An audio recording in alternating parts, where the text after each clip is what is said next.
So, good afternoon everyone. So, my name is Nika Bongo.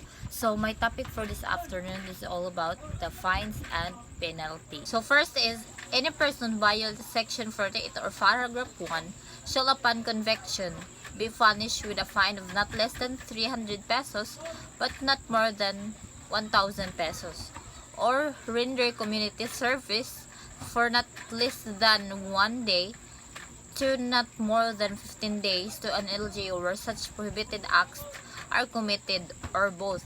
So, dito ay mapaparusahan ka at magkaka-fines ka ng 300 pesos. Pero hindi rin ito lalagpas ng 1,000. At kung hindi naman is makakapag-community service ka kung saan mo itong ginawa for sa isang araw lamang, pero hindi rin ito lalagpas ng 15 days.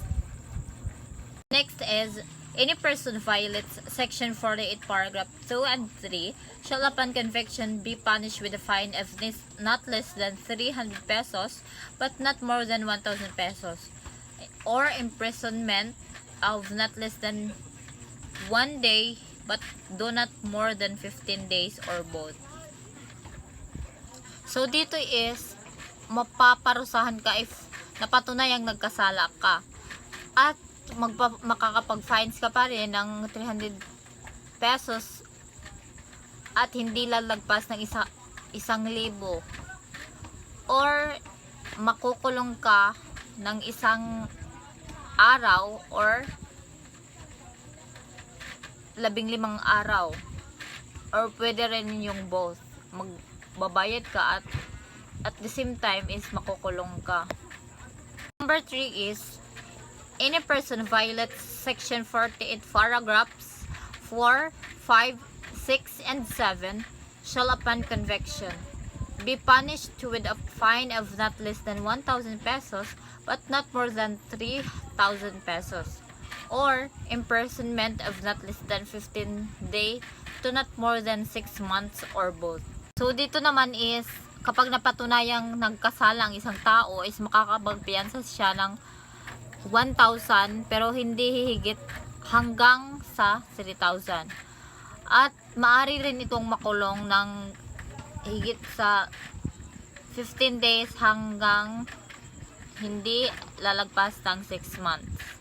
So number 4 is, any person who violates Section 48 Paragraphs 8, 9, 10, and 11 for the first time shall upon conviction pay a fine of 500,000 pesos plus and amount not less than 5% but not more than 10% of his net annual income during the previous year.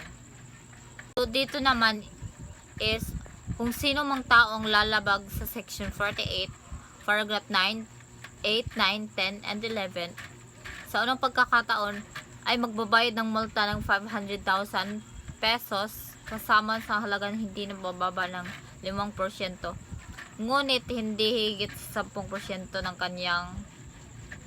kanyang taunang sweldo, or yung sweldo niya yung in previous year. So malaki talagang kaso itong sa Section 48, 8, Paragraph 8, 9, 10, and 11 kasi makakapagmulta ka ng 500,000 at maaari ka ring makulong dito. Next, number 5 is the additional penalty of imprisonment of a minimum period of 1 year but not to exceed 3 years at the discretion of the court shall be imposed for second or subsequent violations of Section 48, Paragraph 9 and 10. Magdagdag ng penalty na pagkakakulong ng 1 taon at hanggang 3 taon sa pagpapasya ng court or korte. Kapag ikaw ay nahuli ng pangangalawang taon na, ay ikaw ay makukulong ng 1 taon o higit pa. Ito ang dapat na ipataw kapag ikaw ay nahuli ng paglabag. Next is number 6. Any person who violates Section 48 Paragraph 12 and 13 shall upon conviction be punished with a fine of not less than 10,000 pesos but not more than 200,000 pesos, or imprisonment of not less than 30 days but not more than 3 years, or both. So dito naman ay kung sino man ang nahuli na lumabag sa Section 48 ay mahahatulan o makakapagpiyansa ng higit sa 1,000 pesos hanggang 200,000 pesos. At maaari ring makulong ng hanggang sa 30 days at hindi lalagpas ng 3 taon. And number 7 is any person who violates Section 48 paragraphs 14, 15, and 16 shall upon conviction be punished with a fine of not less than 100,000 pesos but not more than 1 million pesos, or imprisonment not less than 1 year but not more than 6 years, or both. So dito naman ay kung sino mang nahuli na lumalbag sa Section 14 ay mahahatulan at makakapagpiyansa ng higit sa 100 peso hanggang sa 1 million pesos.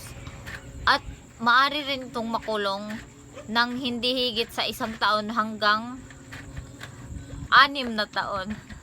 So number 8 is if the offense is committed by a corporation, partnership, or other juridical identity duly recognized in accordance with the law, the chief executive officer, president, general manager, managing partners, or such other officer in charge shall be liable for the commission of offense finalized under this act.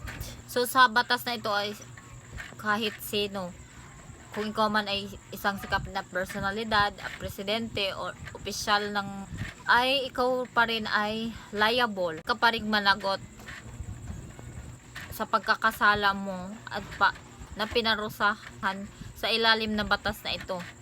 Number 9 is if the offender is an alien, he shall after service of the sentence prescribed above be deported without further administrative proceedings. Dito ay kung ang nagkasala ay isang dayuhan, siya ay dapat pagkatapos ibigay ang hatol na sinulat sa itaas ay ipatapon ng walang karagdagang administratibong paglitis.